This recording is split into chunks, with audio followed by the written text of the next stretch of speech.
Greetings, everyone. Thank you so much for coming. Can everyone hear me? Yes. Awesome. Thank you so much for the audible yes, because I can't see all of you. Thank you. I am Rachel Davis, Public Policy and Justice Organizer for Water Spirit, a ministry of the Sisters of St. Joseph of Peace. And as you come in, please mute your microphones and just sit back and relax and be present. Inspired by the beauty of the Jersey Shore, Water Spirit is a spiritual ecology center that has been offering advocacy and programming centered on water as the creator and sustainer of all life for almost 25 years. Personally, after consulting for over a decade and years of volunteering with our town's environmental commission, co-founding a municipal level green team, and becoming a Rutgers University green infrastructure champion, which you'll hear more about later, I saw the same problems throughout the state.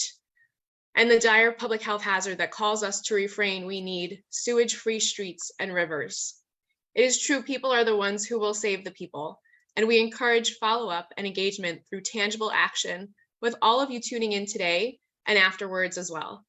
By doing the preventative policy work to plan for green infrastructure and stormwater management and connect those plans with funding, we are honoring lives lost prematurely due to storms past and those bound to come. December 2022 is a great time to plan for green infrastructure analyses. Speakers today and those throughout the series are eager to connect with you, and we encourage you to reach out to us to help you with your specific needs and questions. We know every area is specific and no one is the same, but there are similarities and we can help. Please feel free to drop questions in the chat throughout the presentation, as we will culminate with a question and answer session. We will be sharing all resources afterwards and invite you to be fully present. We are live streaming, as you can see, and recording, and we would like to go over some Zoom tips. And again, it's been a while. We've been dealing with the pandemic, which is still ongoing. Next slide, please. So these are just a few friendly reminders. And please definitely let us know if you are having any issues by writing them in the chat, as I see some of you are already doing, or messaging our hosts. Okay, next slide, please.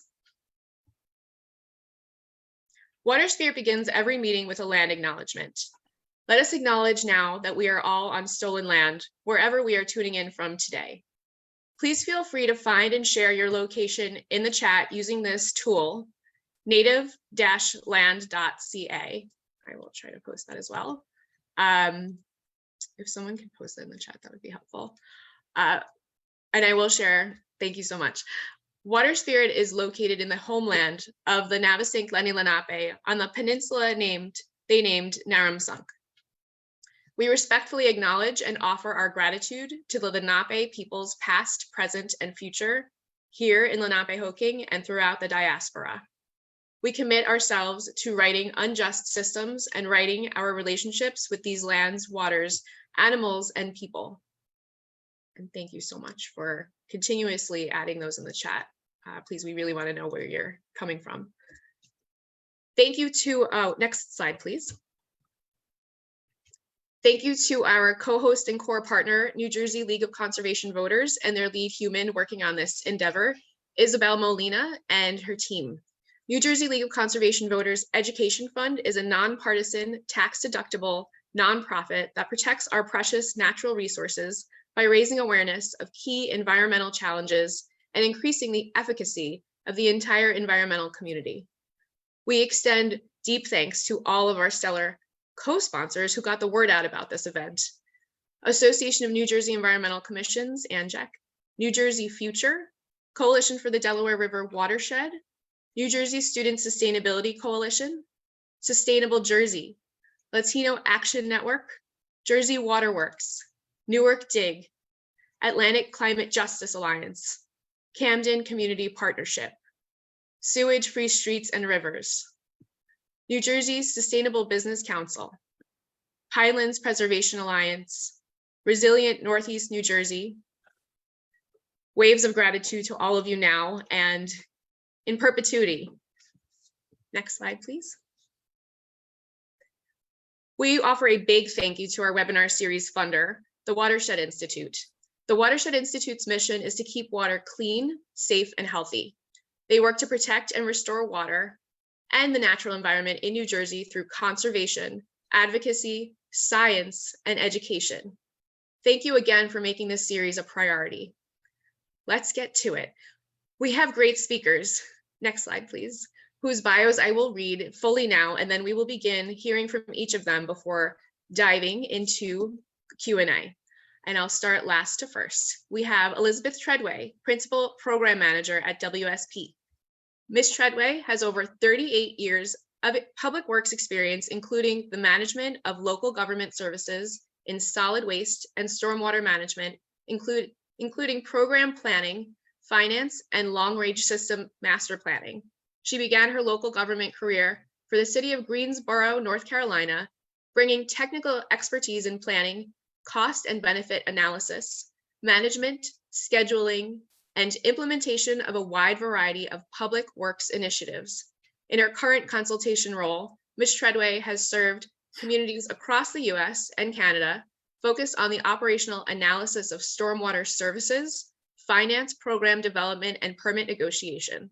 She is recognized nationally for her work in stormwater utility development and implementation, organizational assessment, policy negotiation, community engagement, policy research and analysis, revenue management, and capital budgeting.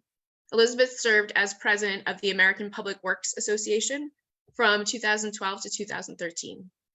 And we will hear from Jessica Dandridge. As the executive director of the Water Collaborative of Greater New Orleans, Jessica Dandridge has dedicated her life to community advocacy and campaign development for organizations seeking to be socially, economically, and culturally inclusive. As the executive director of TWC, she focuses on community-led adaptation and mitigation as the core to water justice and climate resiliency strategies.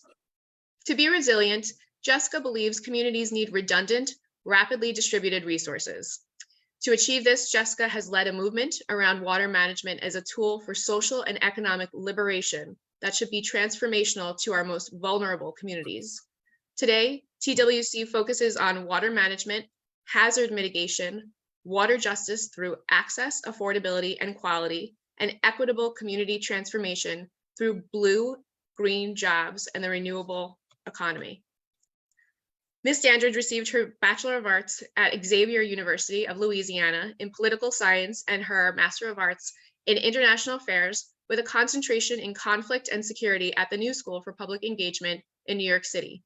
Since starting her career as a youth organizer in 2005, she has worked for or in collaboration with over 24 organizations in the Greater New Orleans and nationally. Before starting at the TWC, Ms. Jessica was the Louisiana State Director at the Campaign Election Engagement Project and a program director for Rural Electric Cooperative Democracy Project for the Rockefeller Family Fund. Ms. Dandridge is a trained facilitator from YPQI, has a certificate in leadership, activism, and civil rights from Brown University, and a certificate in Kingian Nonviolence Strategies from the Selma Center for Nonviolence.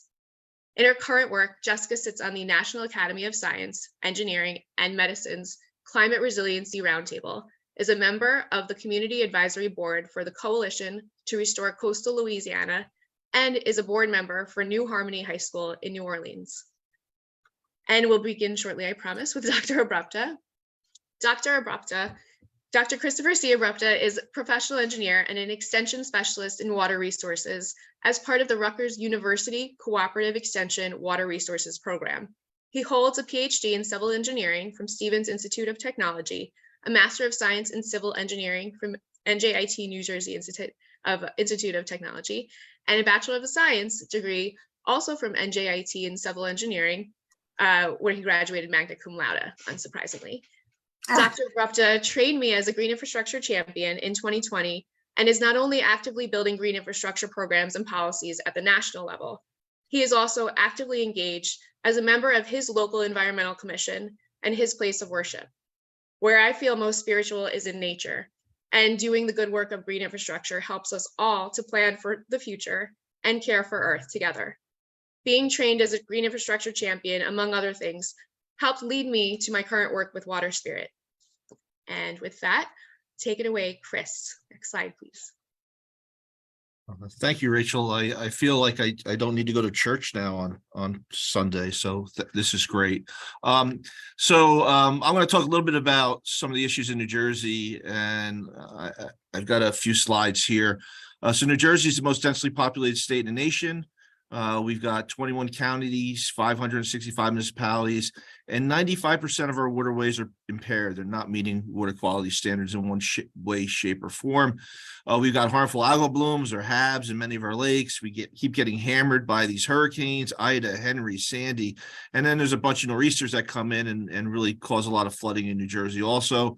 And climate change is real. We see severe storms in New Jersey, sea level rise. These are big problems.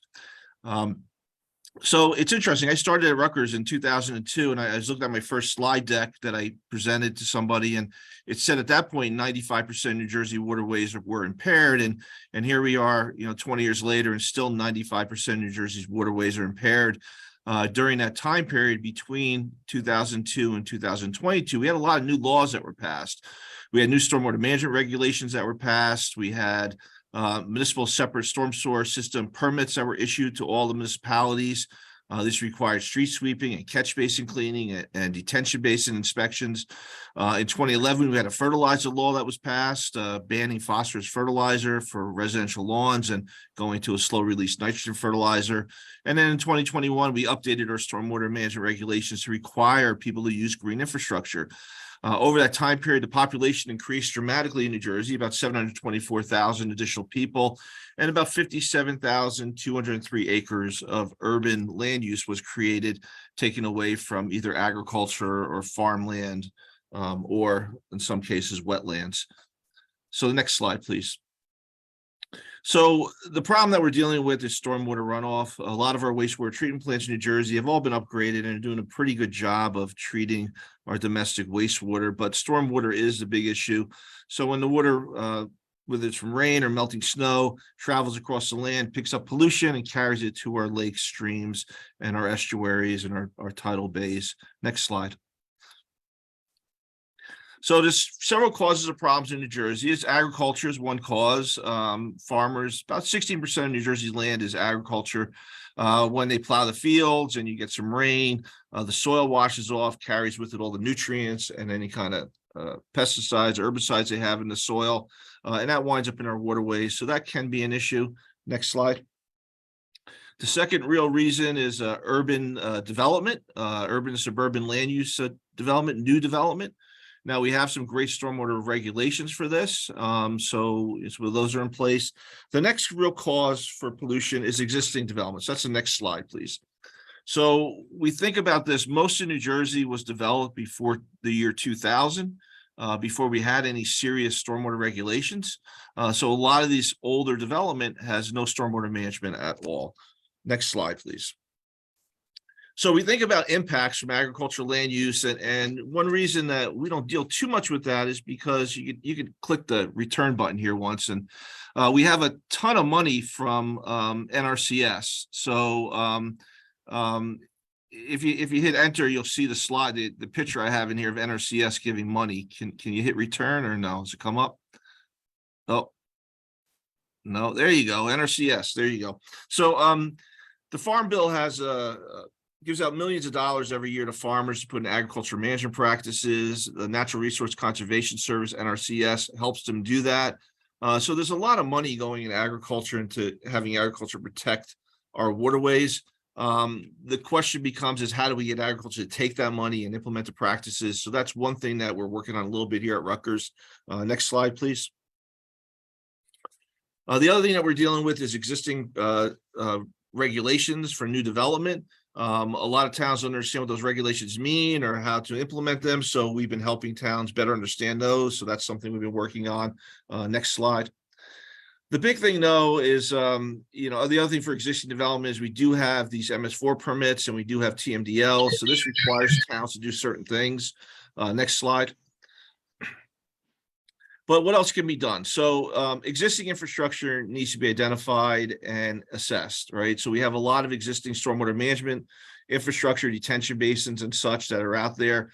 that really can be upgraded and improved to do a better job of providing water quality control. Municipalities need a plan for retrofitting existing development and going into areas that have no stormwater management and actually fixing those areas. They need help with that.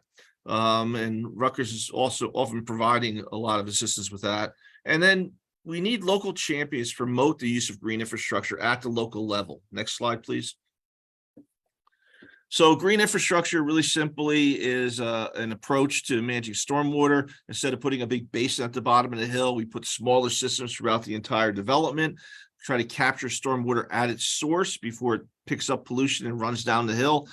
So we capture, filter, and absorb water. We use a lot of natural systems with this, a lot of rain gardens, so planting material, and a lot of it is about infiltration. The picture up here, right-hand corner, shows a porous asphalt parking lot where the water is going into the ground and through the asphalt. Next slide. These are all the green infrastructure practices that we think about. We mostly focus a lot on bioretention or rain gardens or bioswales because these are practices that actually are very cost effective and can be incorporated in almost any existing landscape. So that's another thing that we're trying to focus on. And there's permeable pavement, rainwater harvesting. And then we have these rooftop systems such as green roofs, which is the sexiest of all green infrastructure practices, but very expensive. And they don't really manage a lot of water. So sometimes it's a little too costly to do green roofs. Next slide. So one thing my program is doing here at Rutgers is we're working on engaging communities, trying to get them to think about their impervious cover. We're doing assessments for them. We're doing reduction action plans for their impervious cover, doing green infrastructure feasibility studies for them. We've done about 200 towns in New Jersey already of the 565, and those are available on our website. We're designing demonstration projects. We're helping towns implement those projects, and then we're trying to empower the community to do more. We're also conducting research on green infrastructure, trying to figure out better ways of making green infrastructure, building it so it manages more stormwater. And then finally, we're training green infrastructure champions. So we have a program that's starting actually in January of 2023. Starts on a Friday from 10 a.m. to noon, 2-hour class every other week for 10 classes. And you learn all about green infrastructure, how to identify projects, and you can become part of the clique and be a green infrastructure champion. Next slide. So we do these green infrastructure feasibility studies. You can go to the next slide. And you can see here, this is some information we would have on one of the sites that we identify. The next slide will show you the aerial photograph of that site. So you can see this is where the rain gardens are going to go that we're recommending, and take the roof runoff. The next slide will show you we actually have in these plans some before and after pictures. So we do some Photoshop renderings of what they could look like. And this becomes very important to try to sell this to the town or the school and get them to let us put these in the ground. Next slide. We also do these web maps. So you can go on our website, you can look at your town, you can identify a project. If you hit return here, it'll show you clicking on one of the projects. You have this thing comes up to report. And for each site, we have those 2 pages available right through the web map. So you can download all the information on each site that you would need to think about going in and retrofitting it with some stormwater management. Now, the next slide shows one of the rain gardens we actually built in Hillsborough, New Jersey. This was done at the municipal building. It manages stormwater, but so much more. It really became a place where people can go to and walk down the path. And right this time of year, they have holiday decorations along this path, and they have a little booth at the end of the path where Santa Claus sits on Saturday, and the kids can go and give their Christmas wishes to Santa. And it's really it's a beautiful, beautiful system, and we're trying to get all the towns to build these. I've got a lot of resources available for you. Next slide will show you our rain garden manual, which is available on our website. You can download this as a PDF. It will help you build a rain garden if you want to build one for your house. The next slide will show you the rain garden app that we have. The University of Connecticut put this together to us. When you go in the app, you click on New Jersey, and what will happen is we'll actually go ahead and tell you all the plans for New Jersey, help you design one for New Jersey. The next slide will show you the green infrastructure guidance manual that we produced. Very complex manual, talking about all the different green infrastructure practices, about stormwater management. It even includes details on how to build them. So these are something that your town engineer, can use to design and build practices. And the last slide I have here is of the tree pit manual. A lot of people are putting trees in the cities, and we said, well, you know what? If you design it a little differently, make it into a more enhanced tree pit, we can manage much more stormwater, and the tree becomes much healthier. So there's a lot of things we can do. And we developed this with New Jersey DEP, and that's now available on our website. And the last slide is just my contact information. If you need me, you can email me. I also recommend that you email Holly and copy her on the email. Her and I work very closely together, and if I miss your email, she'll certainly catch it and be able to make sure I get back to you. I hope I didn't go too long, Rachel. Is that good? That was excellent. That was rapid fire. That was really great. Yeah, I Thank feel you like it so was a much. race. Thank you. No worries. No, that was great. And again, this is recorded. We can go back to the resources. And next slide, please. We'll keep it moving. And now, Jessica, you are up. Great. Hi, everyone, and thank you for having me. I am calling in from New Orleans, also known as Bovancha, also in the land of Chittimacha. So I've been in New Jersey. I lived in New York for a while, so it's a very different world, but I'm very happy to be here. Next slide. So a little bit about the Water Collaborative. We bridge resources and information, and we sit at the intersection of private business, public and nonprofits and NGOs. Our mission is to build a diverse network for all who are impacted by flood risk, and focusing on equitable practices to sustainably live and thrive with water. To do that, we do that in 3 ways. We focus on education and advocacy. A lot of our work is around helping people really understand the ways water systems work. Policy, that's a big bulk of our work as well. We do both local, state, and federal, and equity. So how do we get communities, vulnerable, marginalized communities, involved in the green infrastructure businesses, whether there be DBEs, maybe they're construction, maybe they're in intersectional work, as well as making sure that Louisianians can be thrive economically and socially. Next slide. So you guys, I'm sure you've heard all the stories of Louisiana. We're always in the news, usually for bad things. But usually we flood because we're supposed to. And that's why we exist. We came into this world to really, I say we, the organization and the collaborative came into this world to really focus on these intersections and also really think about water justice. Our history with water does not start with Katrina, and it starts hundreds of years ago, as it's supposed to, as we're part of the Mississippi Delta. But we also see that our greatest opportunity is water. And when we're thinking about green infrastructure, it's so much more than just engineering and landscape architecture and design and build. It's much more than that for us. It's really about improving, again, quality of life, improving overall outcomes for residents.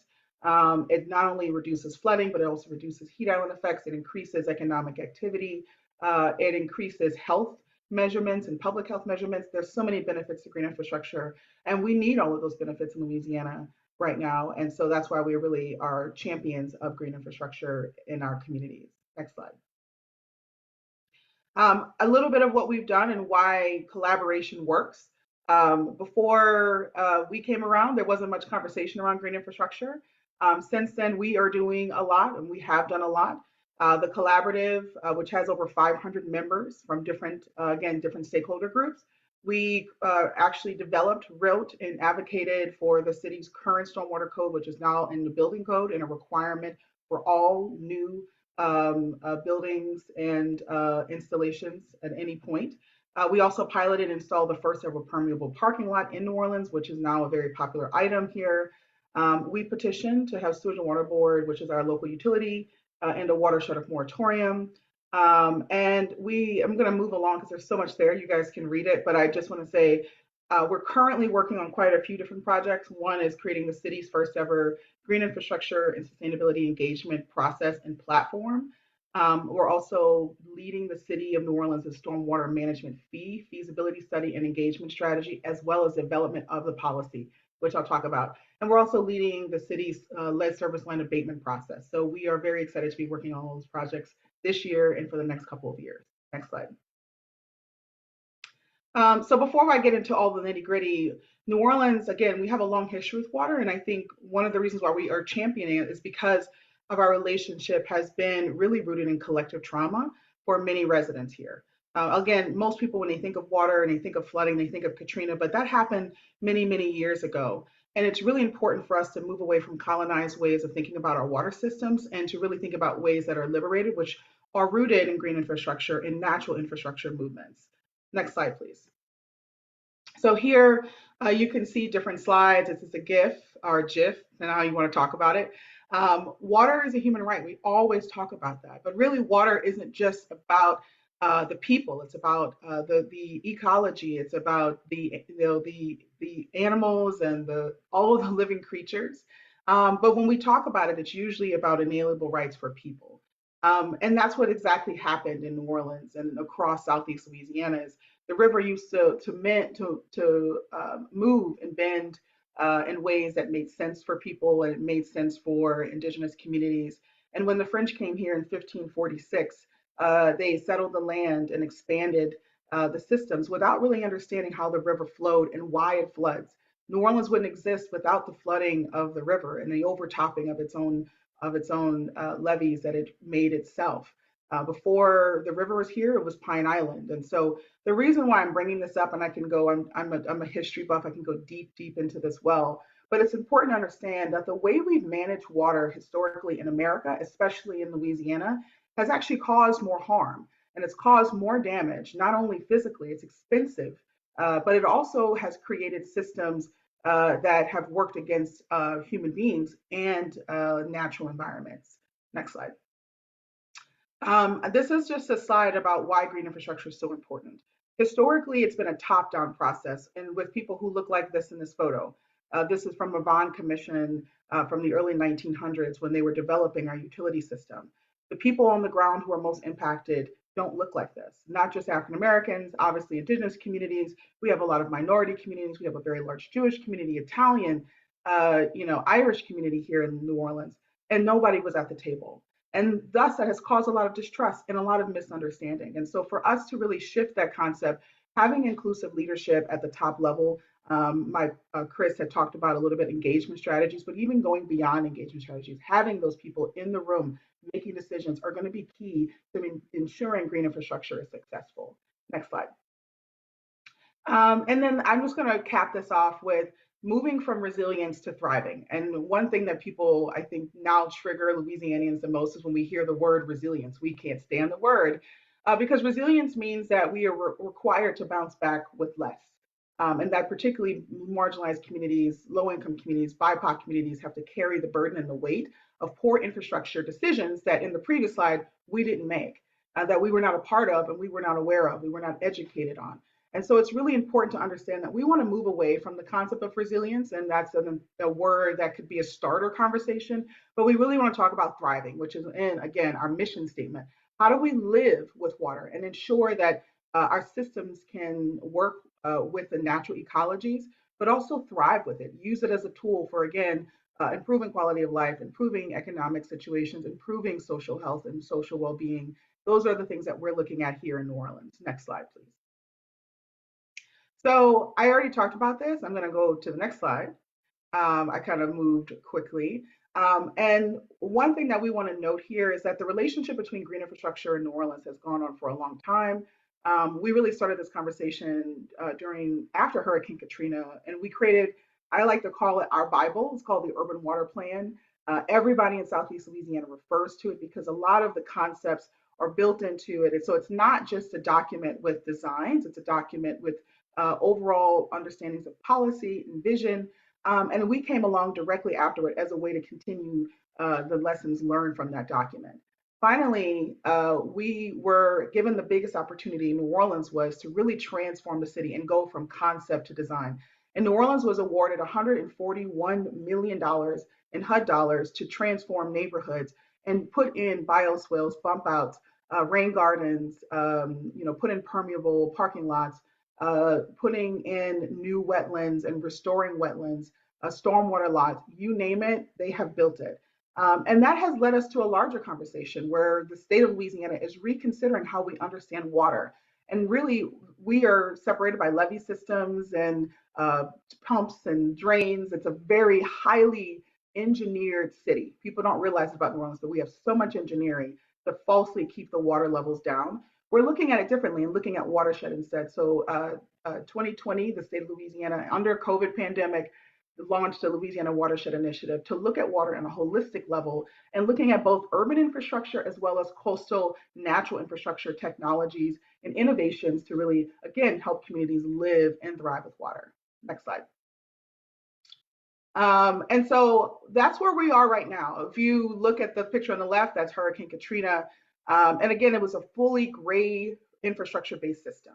If we look on the picture on the right, this is a recently awarded program under the Louisiana Children's Museum. It's phenomenal. If you're ever in New Orleans and you want to see something that's amazing, it's completely green. They recycle their water, they use solar, but they also have tons of green infrastructure built into the system.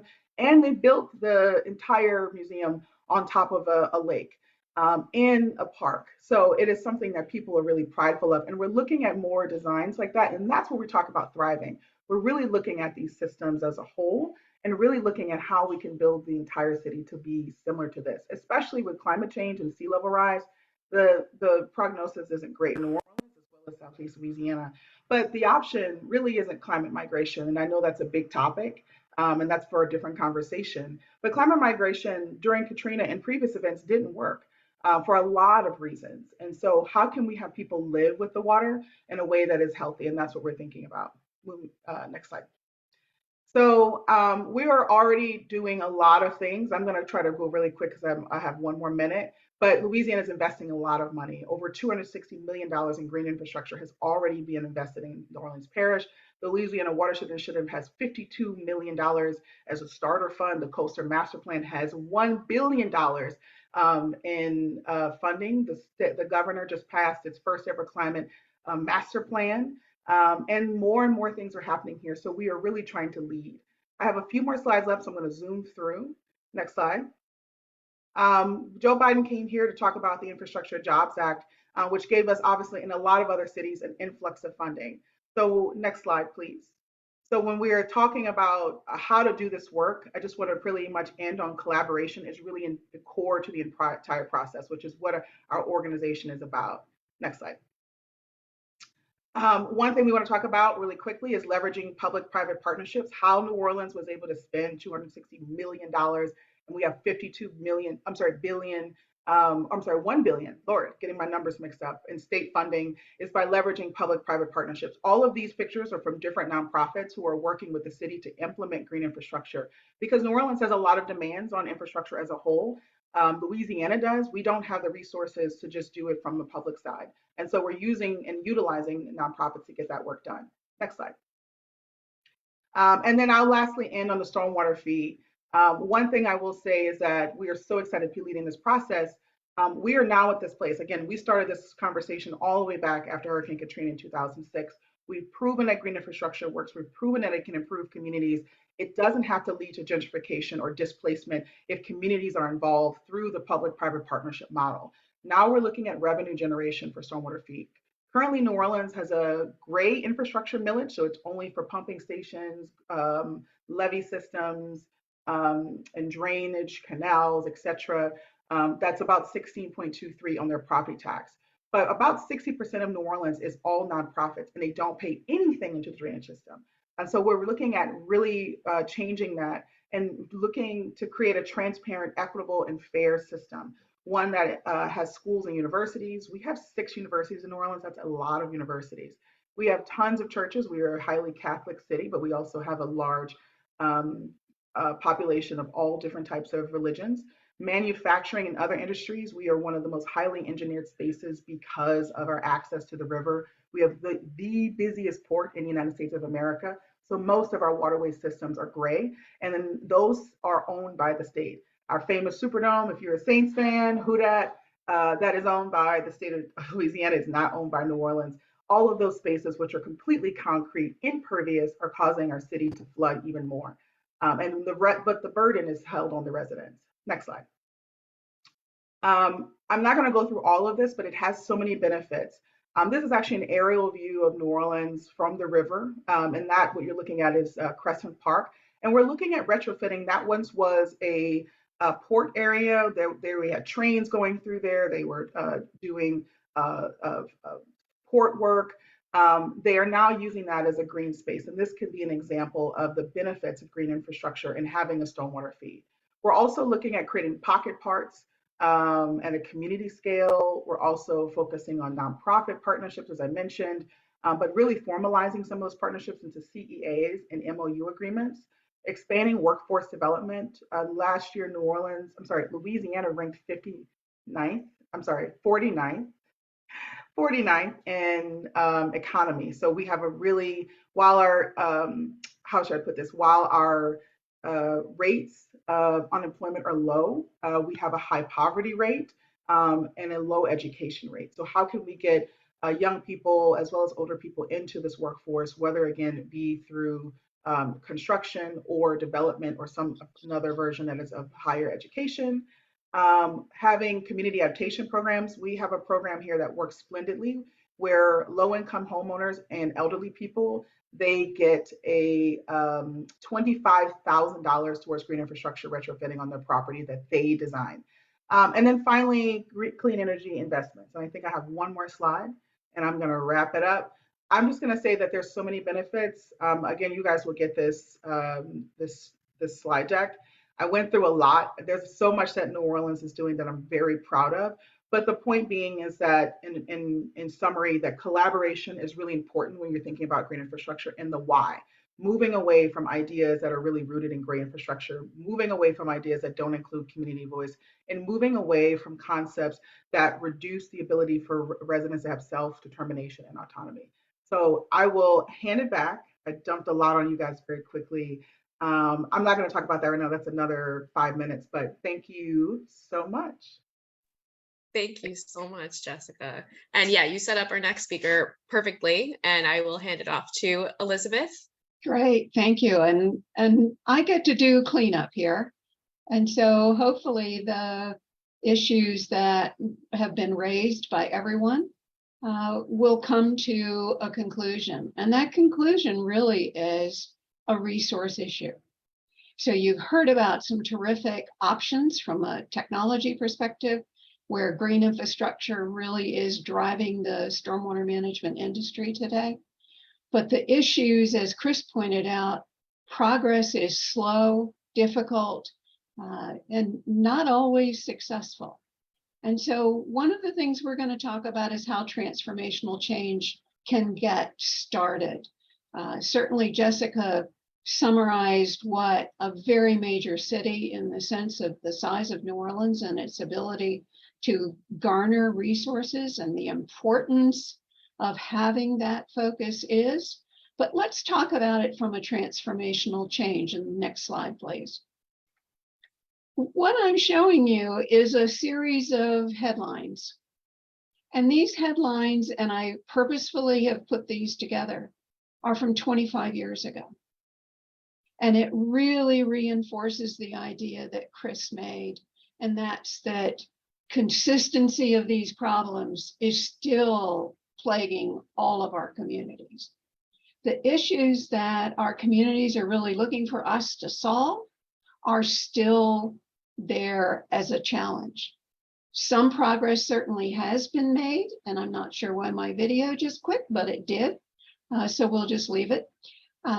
But I think it's important to understand that these problems are extremely complex. Green infrastructure certainly allows for localized solutions, and it takes the kind of planning that Chris has emphasized. It takes a comprehensive look at our communities and what can be accomplished. When it comes to flooding, what is most important is to understand that we're not going to green infrastructure our way out of flooding issues that come with the kinds of concerns from a Sandy, from Ida, from Ian, from Michael, from Henri. I mean, those kinds of events are not easily addressed. That doesn't mean that we don't put systems in place to ensure that they can perform at its maximum capacity, that our local public works operations are able to optimize the ability to control the movement of water and to protect our natural resources. So let's take a look at how this all gets started in the next slide, please. And wow, my camera's back. One of the underpinning messages that I want you to grasp is that actions, as we've seen coming out of Congress over the last 2 years, 2.5 years, are driving major capitalization of our infrastructure, which is absolutely desperately needed in all areas of infrastructure, from transportation, to all of the elements of water, our railroads, our infrastructure for energy. Those kinds of investments are critical. But the opportunity to see that kind of investment in our communities across the country is probably a once in a lifetime action. We'd love to see more consistent investment coming into our local communities with large influx of dollars, but typically that's not what we're going to see. So solving problems that are generated locally, start locally. We're not going to be rescued every time we need to make a major investment. We need to take control locally, and I've spent the last couple of decades as a consultant working with local governments to do just that. And a stormwater utility and the power of the action taken in 2019 in New Jersey to allow for local generated resources to solve local problems is absolutely the first step. And I applaud the state for having done so. It is important that action be taken locally, both from a study perspective to understand what the issues are, and from a decision perspective from leadership.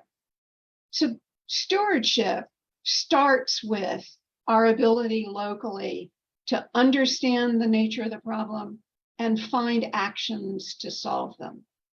Not acting is not going to work. And so that middle statement, the voice of the public, is absolutely critical.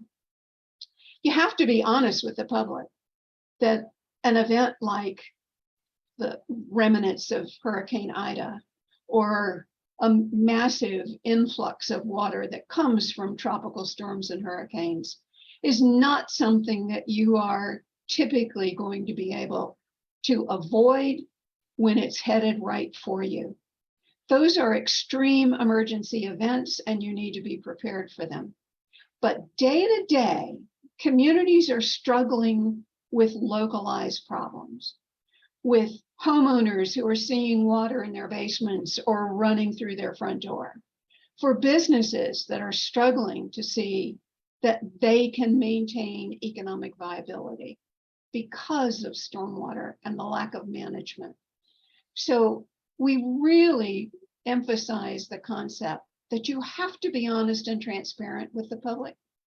You really have to be willing to have a success story locally, to step forward and be very direct about what change needs to occur. And let's talk about public education and involvement specifically. I absolutely emphasize this in our next slide.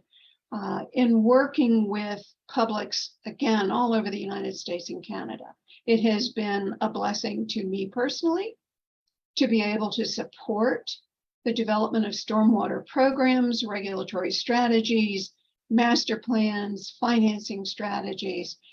I have been personally rewarded to see the change that can occur.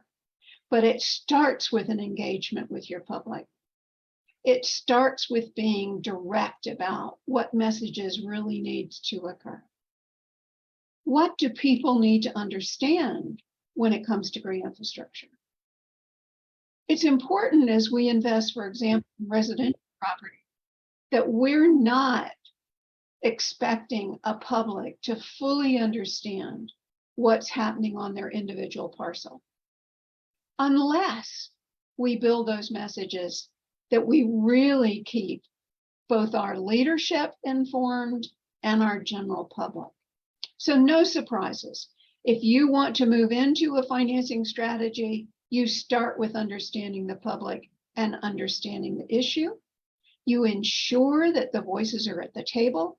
Jessica really emphasized that in understanding the collaborative nature of problem solving at the local level. Very critical. And I want to close by talking about my own community. So in the next slide, you see represented where I live, and I happen to live in Northeast Tennessee.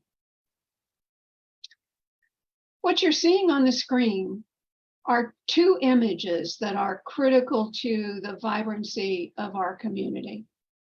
On the right is downtown Johnson City, Tennessee. This is an old industrial community. What you see in all that red brick are buildings that had over decades deteriorated because of what you see on the left, a stream that was channelized and put underground. And when an afternoon thunderstorm, it did not take a hurricane event, an afternoon thunderstorm 20 years ago would put all of our downtown community under 6, 8, 10 inches of water. Yes, it would recede fairly quickly, but it would stop growth and development for years and years. It was the implementation of a local funding strategy. And yes, we have a stormwater utility in my community. And yes, I pay about $120 a year for my home. It is important to recognize that change did not happen without a local commitment to resolve these issues. We were able to translate that kind of energy into multiple tens of millions of dollars. And what we did was daylight. It now runs through downtown through Founders Park, which is what you do see on the right. That park today actually is, if you walk through Founders Park this afternoon, full of Christmas trees. And those trees are individually decorated by community engaged groups. It's an opportunity to celebrate all of our community in one location. And Founders Park is kind of a gathering place today. But you can also see in that picture the vibrancy at sundown of the kind of energy that's going on. All those red brick buildings that were vacant, vandalized, deteriorating, they have been reclaimed. Their residents, their businesses, their restaurants, shops. It is indeed a healthy city. We're about 70,000 people. That downtown is about 3 miles from my house. I sit up on a ridge line. My stormwater from my house that I generate goes to the creek in my backyard, but I still pay my $120 a year to make sure that the economic health, the brilliance of the planning that's gone on downtown can be sustained with a system that will perform to protect property, to ensure public health, to protect the water quality running through our community. And it's started locally. It started with a commitment to tell the truth. And it absolutely reinforces the idea that locally you can control your outcomes if you're willing to step forward, engage, do the kind of work that's described by Chris and Jessica, and ensure that you are leaving your community in better both economic and environmental health. So I applaud my community. I celebrate it every chance I get. I love telling this story. And there are lots of these stories all over the country, again, that I've had the opportunity to participate in. So let's close it out. We have about 10 minutes left for questions, and my contact information certainly be available in the slide. WSP, I saw a question asking what is WSP? It happens to be a consulting firm. And I often ask, what do the initials stand for? No, they stand for WSP. So please feel free to reach out to me. Delighted to be here this afternoon, and certainly encourage all of you to seek local solutions. It's quite an opportunity moving forward. So I'll turn this back over to Rachel, and we'll see what happens in our discussion going forward. And thank you, everyone. Thank you so much, Elizabeth, Jessica, Dr. Abrupta, for those really amazing presentations. I think it's wonderful to have such a breadth of knowledge and information. People who have cumulatively just, decades of wealth of information in this topic, and stormwater in particular, and to highlight the fact that all communities are affected by flooding, and some are disproportionately more affected than others, specifically coastal communities and combined sewer overflow communities, which we have in New Jersey, and that needs to be addressed. So we will be going over to the Q&A section of this. Unfortunately, we only have about 6 or so minutes. And we already do have some questions in the chat, but I do want to start with this one because I think there's that really big, important piece of saying, how do we get our community engaged with this? And how do we articulate what a stormwater utility really is? Because there is that fee piece to it, but it also is one of the most equitable ways that we can actually supplement stormwater payments and funding mechanisms for green stormwater infrastructure. So let's start with Chris, our first speaker, and then kind of take it down the line. How would you articulate green stormwater policies such as stormwater utilities to residents in a community in a way that will really garner support and advocacy for that policy? So when we talk about stormwater utilities in New Jersey, we really talk about how it's really the best way to be fair about paying for stormwater problems, because it's linked to the fees linked to your amount of impervious cover that you have. So, like Elizabeth said, a single family homeowner, may pay anywhere between $50 to $150 a year, whereas a big warehouse, a big factory, or a parking lot would pay a lot more because they're contributing a lot more to the problem. So in this case, we try to be about fairness a lot in this country, and this is one of the ways we really can be fair about, making sure people pay for what they're contributing, and that's the way I always approach it. The other piece of it too is that it's not a tax; it's a fee. In which case, you have to pay taxes. You don't have to pay fees. So in New Jersey, the way to get out of paying your stormwater utility fee is to install a rain garden or do something to reduce the amount of runoff from your property, and then your fee goes down. So instead of spending $150 a year, maybe you're spending $50 a year, even less. So there's ways that you can do that. And what that does, and Elizabeth talked a little bit about this, was getting some of that private dollars into stormwater management, because now the warehouse is paying to put in stormwater infrastructure, so you don't have to pay that stormwater utility fee, but they're using their own dollars to invest in that infrastructure. And the utility is not about collecting money.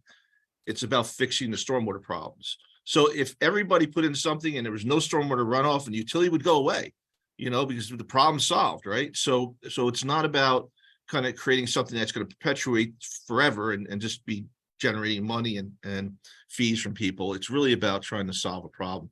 So that's how we approach it. I don't know if that's right or not, but we still don't have one in New Jersey. So I guess we're still trying, so. No, that's excellent. Elizabeth, Jessica, would you like to add anything? Yeah, I think the first step that we ask a community to do is prove that they have a problem. The public needs to understand what the challenges are. You don't start with the fee in mind. When we do feasibility work, when we're evaluating a program, we start with the program. What is it that needs to take place? Educate the public on what's going on and why, how it has built historically over time. Get them to appreciate what that infrastructure is meant to perform and do for them. And the fact that it has been out of sight, out of mind. People don't think about that infrastructure until it's either needed on a routine basis. Today in Northeast Tennessee, it's raining. And raining in a moderate way in which the system can handle it. But also to understand that when it's called upon under extreme condition, you're going to have a degree of protection that you should be able to bank on. And so start with what is it we're trying to solve before we even talk about how are we going to pay for it. I'll jump in really quickly. We're in the middle of this process right now in New Orleans. And what I will say is that, like as you saw on my slides, it took 10 years for us to get here. We didn't get here overnight. People have to see green infrastructure work. But I will say that water is always top of mind here in New Orleans because it floods at the drop of a hat. People have a lot of PTSD. As soon as it starts to rain, people start to stress. So any solution for many residents is a good solution. The current system we have that is heavily engineered doesn't work. And that is a very expensive system. We also have the most expensive stormwater utility in the nation. We have 24 dry weather pumps that work all day long, 24/7, and run on gasoline. So you can just imagine if the market is not great, what that means for cost. So people want a solution. And what I'll say is what's been working in conversations is accountability. The fact that we spend so much money already, residents, and not seeing any progress or change, transparency and transformation. People want to see, again, a holistic system that works for them. And then the last thing I'll say is really thinking about equity. And I think Chris and Elizabeth both related to that, but why are the poorest residents putting in more than, the Superdome, for example, or for the Port of New Orleans, which brings in billions of dollars every year? So having those things in conversation, but the education piece is so important. Next year, we're going to spend 10 months on education. We're going to do a on the ground canvassing campaign where we're going to be working with leaders of all different shapes and sizes to really talk about it in workshop settings and not door knocking, because you can't talk about this at a door knock. We've been here for an hour and you see how much there is to talk about. So education is at the core of that. People seeing green infrastructure in real time is also helpful in creating the conversation. Great, thank you all so much for that. So bearing in mind that it is 12:59, we have one more minute. Move to the next slide, please. We will, for the questions that were dropped in the chat, we'll touch base with the speakers and see if we can get that answered. And we'll send out a full resource document email that will come following this. So that will include the slides, all other materials. And so you'll have that handy and be equipped to speak with your municipality, with advocates, with all these members on what was discussed today. This was the fourth in our 4-part webinar series. So if you would like to check out the other 3, please do feel free. It's on New Jersey LCV's YouTube channel and Water Spirit's YouTube channel as well. And if you'd like to learn about any of these additional resources, they are dropped in the chat. I won't go over all of them right now, given the time constraints. But if you would like to reach out to either myself or Rachel, please don't hesitate to do so. We like to make ourselves a resource whenever possible to discuss these issues. As we know, this is an ongoing challenge that we face, and one that requires a lot of advocacy and effort and energy. So we are here and available, and so grateful once again to our speakers. Really excellent job covering these materials. And excellent work that you do and put out into the world. So thank you so much, everybody, for attending, and we hope you have a wonderful rest of your day. Thank you. Thank you. Thank you.